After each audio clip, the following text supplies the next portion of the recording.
Hi, Mark. This is Tanya, Tang speaking. My student number is 44. I'm a freshman at NCUE. Today, I'm going to read a speech given by Jiang. This speech is called What I Learned from 100 Days of Rejection. When I was 6 years old, I received my gifts. My first grade teacher had this brilliant idea. She wanted us to experience receiving gifts, but also learning the virtue of complimenting each other. So she had all of us come to the front of the classroom, and she bought all of us gifts and stacked them in the corner. And she said, "Why don't we just stand here and compliment each other? If you hear your name called, go and pick up your gift and sit down." What a wonderful idea, right? What could go wrong? Laughter. Well, there were 40 of us to start with, and every time I heard someone's name called, I would give out the heartiest cheer. And then there were 20 people left, and 10 people left, and 5 left, and 3 left. And I was one of them. And the compliments stopped. Well, at that moment, I was crying. And the teacher was freaking out. She was like, "Hey, would anyone say anything nice about these people?" Laughter. No one? Okay, why don't you go get your gift and sit down? So behave next year. Someone might say something nice about you. Laughter. Well, as I'm describing this to you, you probably know I remember this really well. Laughter. But I don't know who felt worse that day. Was it me or the teacher? She must have realized that she turned a team-building event into a public roast for 3 6-year-olds. And without the humor, when you see people get roasted on TV, it was funny. There was nothing funny about that day. So that was one version of me, and I would die to avoid being in that situation again, to get rejected in public again. That's one version. Then fast forward 8 years, Bill Gates came to my hometown, Beijing, China, to speak. And I saw his message. I fell in love with that guy. I thought, wow, I know what I want to do now. That night, I wrote a letter to my family telling them, by age 25, I will build the biggest company in the world, and that company will buy Microsoft. Laughter. I totally embraced this idea of conquering this world domination, right? And I didn't make this up. I did write that letter, and here it is. Laughter. You didn't have to read this through. Laughter. This is also bad handwriting, but I did highlight some keywords. You get the idea. Laughter. So that was another version of me.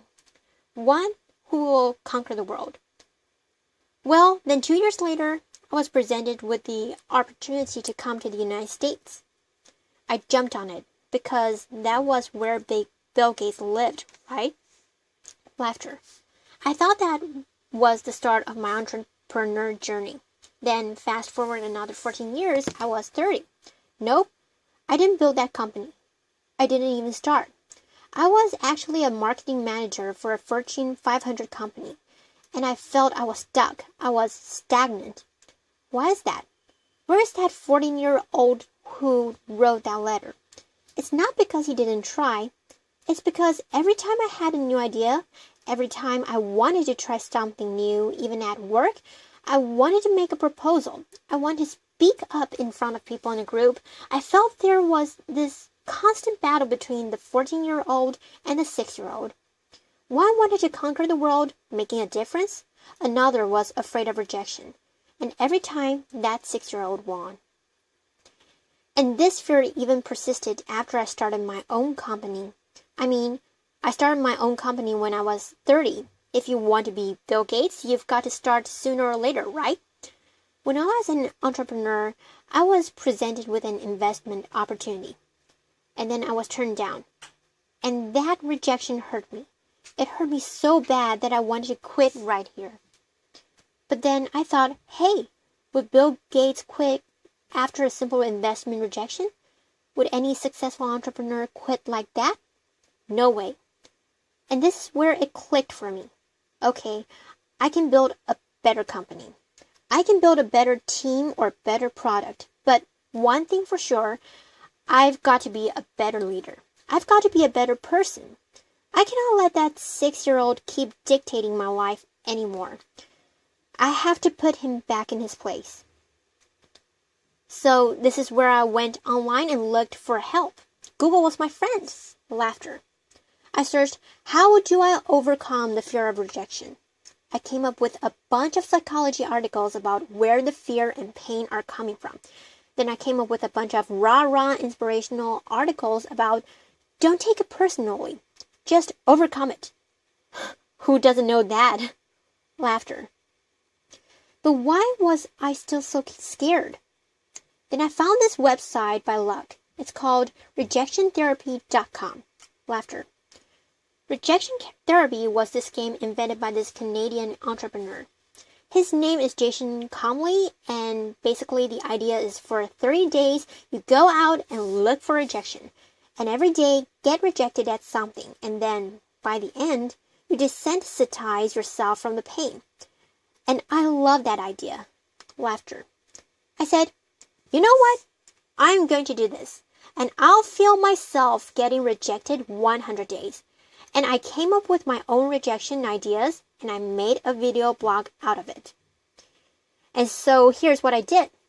This is what the blog looked like. Day 1, laughter. Borrow $100 from a stranger. So this is where I went to where I was working.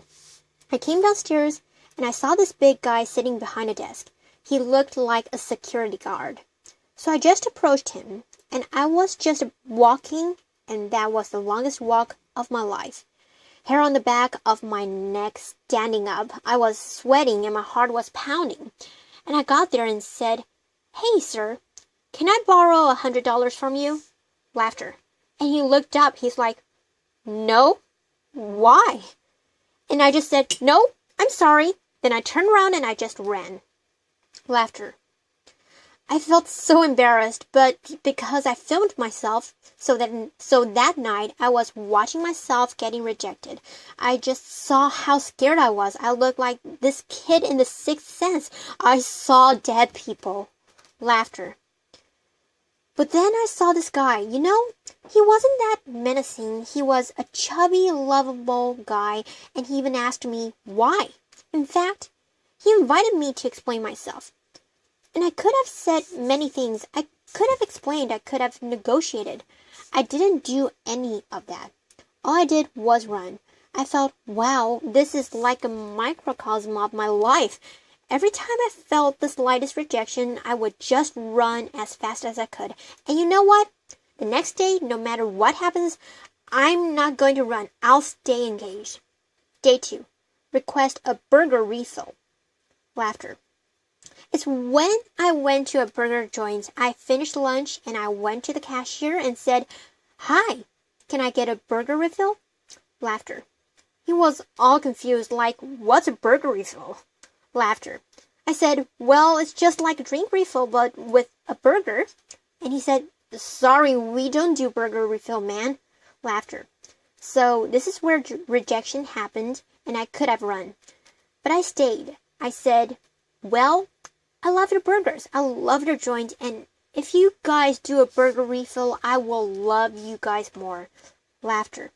And he said, well, okay, I'll tell my manager about it, and maybe we'll do it, but sorry, we can't do this today. Then I left.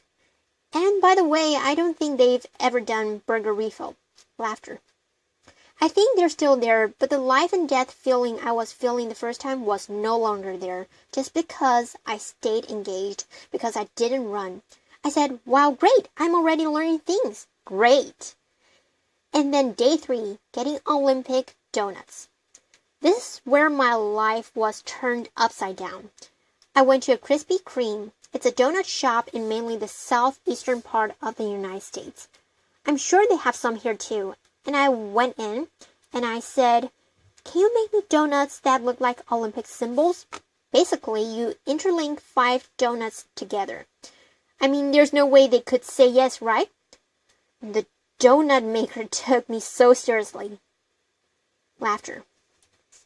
So she put out paper, started jotting down the colors and the rings, and is like, how can I make this? And then 15 minutes later, she came out with a box that looked like Olympic rings. And I was so touched. I just couldn't believe it. And that video got over 5 million views on YouTube. The world couldn't believe that either. Laughter. You know, because of that, I was in newspapers, in talk shows, in everything. And I became famous. A lot of people started writing emails to me and saying, "What you're doing is awesome." But you know, fame and notoriety did not do anything to me. What I really wanted to do was learn and to change myself. So I turned the rest of my 100 days of rejection into this playground, into this research project. I wanted to see what I could learn. And then I learned a lot of things. I discovered so many secrets. For example, I found if I just don't run, if I got rejected, I could actually turn a no into a yes. And the magic word is why. So one day, I went to a stranger's house. I had this flower in my hand, knocked on the door and said, "Hey, can I plant this flower in your backyard?" Laughter. And he said, "No." But before he could leave, I said, "Hey, can I know why?" And he said, "Well, I have this dog that would dig up anything I put in the backyard. I don't want to waste your flower. If you want to do this, go across the street and talk to Connie. She loves flowers." So that's what I did. I went across and knocked on Connie's door. And she was so happy to see me. Laughter. And then half an hour later, there was this flower in Connie's backyard. I'm sure it looks better now. Laughter. But had I left after the initial rejection, I would have thought, well, it's because the guy didn't trust me. It's because I was crazy, because I didn't dress up well, I didn't look good. It was none of those. It was because what I offered did not fit what he wanted. And he trusted me enough to offer me a referral. Using a sales term, I converted a referral. Then one day, and I also learned that I can actually say certain things and maximize my chance to get a yes. So for example, one day I went to a Starbucks and asked the manager, "Hey, can I be a Starbucks greeter?" He was like, "What's a Starbucks greeter?"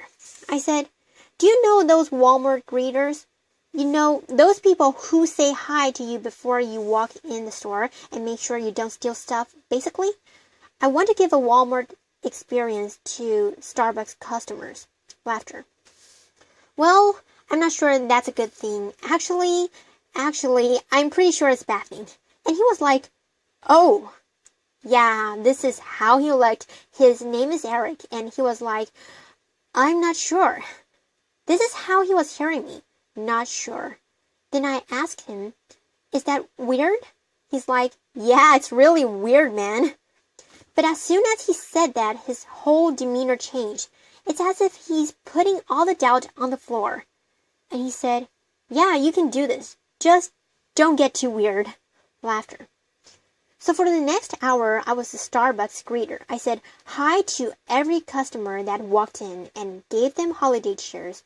By the way, I don't know what your career trajectory is. Don't be a greeter. Laughter.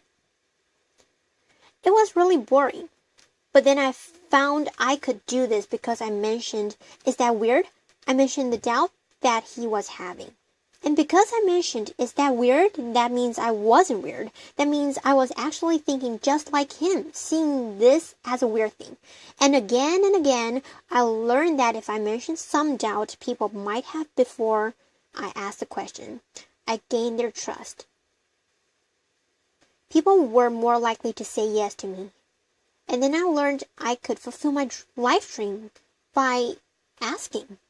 You know, I came from 4 generations of teachers, and my grandma has always told me, "Hey, Ja, you can do anything you want, but it'd be great if you became a teacher." Laughter. But I wanted to be an entrepreneur, so I didn't. But it has always been my dream to actually teach something. So I said, what if I just ask and teach a college class? I lived in Austin and at that time, so I went to University of Texas at Austin and knocked on professors' doors and said, Can I teach your class? I didn't get anywhere the first couple of times. But because I didn't run, I kept doing it. And on the third try, the professor was very impressed. He was like, "No one has done this before." And I came in prepared with PowerPoints and my lesson. He said, "Wow, I can use this. Why don't you come back in 2 months? I'll fit you in my curriculum." And 2 months later, I was teaching your class. This is me. You probably can't see. This is a bad picture. Sometimes you get rejected by lightning, Laughter. But wow, when I finished teaching that class, I walked out crying because I thought I could fulfill my life dream just by simply asking. I used to think I have to accomplish all these things, have to be a great entrepreneur or get a PhD to teach. But no, I just asked, and I could teach. And in that picture, which you can't see, I quoted Martin Luther King Jr. Why? Because in my research, I found that people who really change the world, who change the way we live and the way we think, are the people who are met with initial and often violent rejections. People like Martin Luther King Jr., like Mahatma Gandhi, Nelson Mandela, or even Jesus Christ. These people did not let rejection define them. They let their own reaction after rejection define themselves. And they embraced rejection. And we don't have to be those people to learn about rejection. And in my case, rejection was my curse, was my boogeyman. It has bothered me my whole life because I was running away from it. Then I started embracing it. I turned that into the biggest gift in my life. I started teaching people how to turn rejections into opportunities. I use my blog, I use my talk, I use the book I just published, and I'm even building technology to help people overcome their fear of rejection. When you get rejected in life, when you are facing the next obstacle or next failure, consider the possibilities. Don't run. If you just embrace them, they might become your gifts as well. Thank you. Applause. Okay, so this is the end of the speech. Mark, thank you so much for listening. I'll see you next time. Bye.